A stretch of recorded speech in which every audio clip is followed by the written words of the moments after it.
వస్త్ర పరిశ్రమకు Bharat European union deal మేలు చేస్తుందా? కొద్ది రోజుల క్రితమే EU ఇండియా మధ్య స్వేచ్ఛా వాణిజ్య ఒప్పందం కుదిరింది. ఈ డీల్ మన దేశ ఎగుమతుల రంగానికి ఒక గేమ్ చేంజర్ గా మారుతుందా? దేశంలో వ్యవసాయం తర్వాత అత్యధికులకు ఉపాధి కల్పిస్తున్నది వస్త్ర రంగం. ఇప్పుడు జౌళి రంగం కేంద్ర బడ్జెట్పై ఆశగా చూస్తోంది. EUతో కుదిరిన ఒప్పందంతో దక్కిన మార్కెట్ అవకాశాల్ని అందిపుచ్చుకునేందుకు ఈ రంగానికి ప్రభుత్వ మద్దతు ఎంతవరకు ఉంటుంది? నిర్మలమ్మ టెక్స్టైల్ రంగానికి ఇవ్వబోతోన్న వరాలేంటి? ఒప్పంద పరిణామాలపై సాక్షి ప్రత్యేక కథనం. ఈ నెల 27న భారత్ యూరోపియన్ యూనియన్ మధ్య కుదిరిన చారిత్రాత్మక ఒప్పందం దేశీయ వస్త్ర రంగానికి సరికొత్త ద్వారాలు తెరిచింది.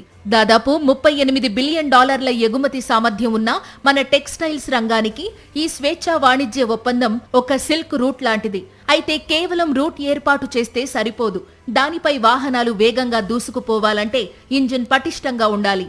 India to European Union silk route కు ఫిబ్రవరి 1న ప్రవేశపెట్టబోయే కేంద్ర బడ్జెట్ పటిష్టమైన శక్తినిస్తుందని పరిశ్రమ వర్గాలు భావిస్తున్నాయి. ప్రస్తుతం ప్రపంచ వస్త్ర ఎగుమతుల్లో భారత్ 6వ స్థానంలో ఉంది. గ్లోబల్ మార్కెట్లో మన వాటా కేవలం 4%. అంటే ఈ రంగంలో ఎదిగేందుకు ఇంకా భారీ అవకాశం ఉంది.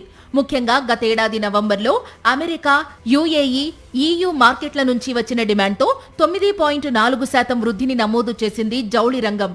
ఇందులో రెడీమేడ్ గార్మెంట్స్ వాటానే సింహభాగంగా ఉంది.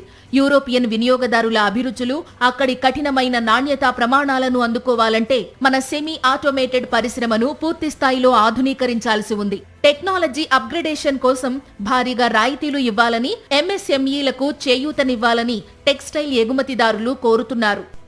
ఫిబ్రవరి 1వ తేదీన అంటే ఆదివారం వెలువడనున్న 2026-27 బడ్జెట్ ఈ రంగానికి దిక్సూచిగా మారనుంది. స్వేచ్ఛా వాణిజ్య ఒప్పందం రూపంలో వచ్చిన అవకాశాన్ని భారత్ ఎంతవరకు అందిపుచ్చుకుంటుంది?